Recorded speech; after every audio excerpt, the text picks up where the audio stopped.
Herbalist Mohammad Fayaz आपकी खिदमत में हाजिर है। मेरे मुख्तलिफ पेशेंट्स सवाल करते हैं इनफरादी तौर पे कि जी हमबिस्तरी का सही टाइम क्या है, हमबिस्तरी का सही वक्त क्या है। तो मैं क्या बजाय इसके कि इनफरादी तौर पे हर एक को बताऊं, मैंने सोचा कि एक वीडियो बना ली जाए ताकि सारे लोग इसको देख लें, ताकि उनके ज़हन में कोई डाउट ना रहे। हमबिस्तरी यानी कि आप सेक्स ड्राइव करना चाहते हैं, हमबिस्तरी करना चाहते हैं आप अपने पार्टनर के साथ, तो उसका सही टाइम क्या है। हमबिस्तरी का जो सही टाइम है वो रात का खाना अगर आप 8-9 बजे खा रहे हैं, उसके बाद आप 2 घंटे बाद सो गए हैं, तो तहज्जुद की नमाज और फजर की नमाज के दौरान जो टाइम होता है वो सबसे बेस्ट टाइम होता है। एक तो उस टाइम आपने नींद पूरी की होती है। जब नींद पूरी की हो तो तमाम ऑर्गन जो हैं, अज़ाए रेसा हैं, दिल दिमाग जिगर एक्टिव होते हैं। आप ज़हनी तौर पे बहुत रिलैक्स होते हैं, एक्टिव होते हैं और आपके अंदर भरपूर एक एनर्जी होती है। देखें हमारे यहाँ जी हमारी ईस्टर्न जो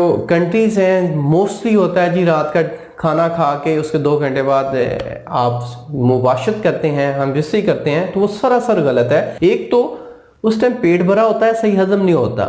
इससे क्या होगा, आपको तजाबियत मैदे में हो सकती है। सेकंड, आपका पेट बाहर निकल सकता है। थर्ड, आपका ब्लड प्रेशर का मसला बन सकता है, क्योंकि वो आपकी नालियों में अभी तक गज़ा है, वो हजम नहीं होती और आपके दिल की पंपिंग ज्यादा, दिल का जोर लगता है, क्योंकि हमबिस्तरी में दिल की सबसे ज्यादा जोर लगता है। दिल का मजबूत होना बहुत जरूरी है। तो इसलिए रात का खाना खा के कोशिश करें खाना जल्दी खाएं, खाना खाने के 2-3 घंटे बाद सो जाएं। तो रात को जो बेस्ट टाइम है वो रात को तहज्जुद का टाइम है, कि मतलब कि रात के पिछले पहर में हम इसी करेंगे, आपको लुत्फ भी ज्यादा आएगा, आपके तमाम ऑर्गन्स एक्टिव भी होंगे और आप में भरपूर एनर्जी भी होगी। उम्मीद करता हूँ मेरी इस वीडियो को आप लोगों ने पसंद किया होगा। आप लोगों का कोई और क्वेश्चन है तो मुझे कमेंट्स में आप बताएं, मैं इंशाल्लाह उस टॉपिक पे जरूर वीडियो बनाऊंगा। आप अपॉइंटमेंट लेना चाहते हैं, मेरे पास तशरीफ लाना चाहते हैं, मेरे मेल वीकनेस का कोई ट्रीटमेंट लेना सकते हैं या कोई और पेचीदगियां हैं, तो मेरे व्हाट्सएप पे रब्ता करें या अपॉइंटमेंट नंबर पे अपॉइंटमेंट लेके तशरीफ लाएं। अल्लाह आपका हामी नासिर हो। शुक्रिया, जज़ाकल्लाह। अल्लाह हाफ़िज़।